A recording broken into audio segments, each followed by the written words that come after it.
Yürüyüş yapma konusunda inatlaşan veya bir şekilde yürüyüş olacak diye direten kitle orada oturmuş. Vatandaşlar, herkes her düşünceden insan var orada. 3 tane kişi geldi, protesto etti, ondan sonra ortalık karıştı. Biz bunu en başında bu kitlelerin başındaki arkadaşlarımıza anlattık. Konunun ciddiyetini. Ama nedense bir inatlaşma,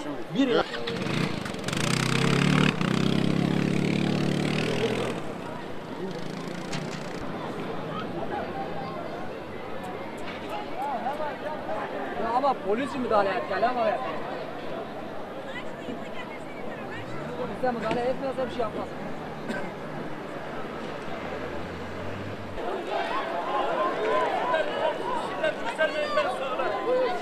Ben rica ederim, yeter ki şu şiddet göstermeyin. Ben gerekeni söylerim. Ben gerekeni söylerim.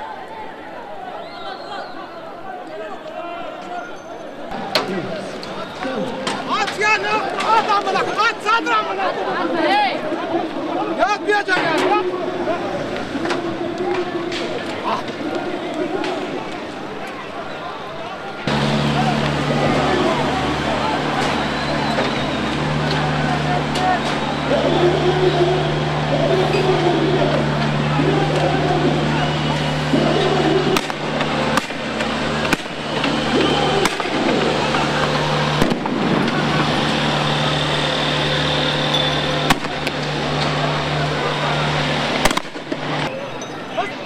Hasan kalk sen.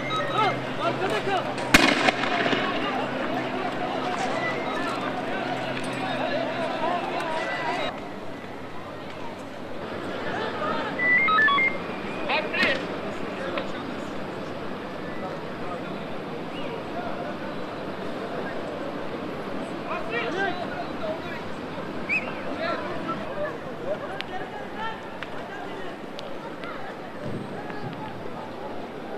Okula bir şey yok.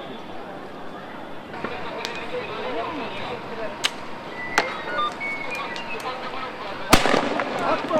Adam almaya gönderdim ya. Atmayın ya. Arkadaşlar, benim talimatım olmadan atmayın. Bakın adam almaya gönderdim. Şunun arkasına gidip oradan yaklaşsınlar. 3 kişi için atma.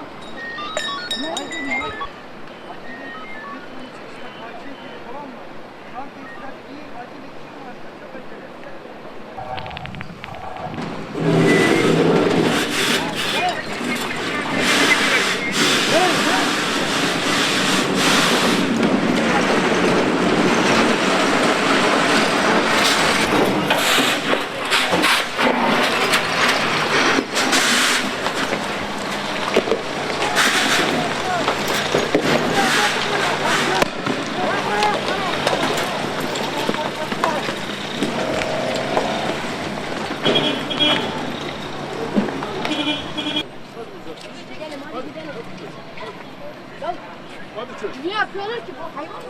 Orada düğün mü maç işte? İşte böyle kırıyorlar ha.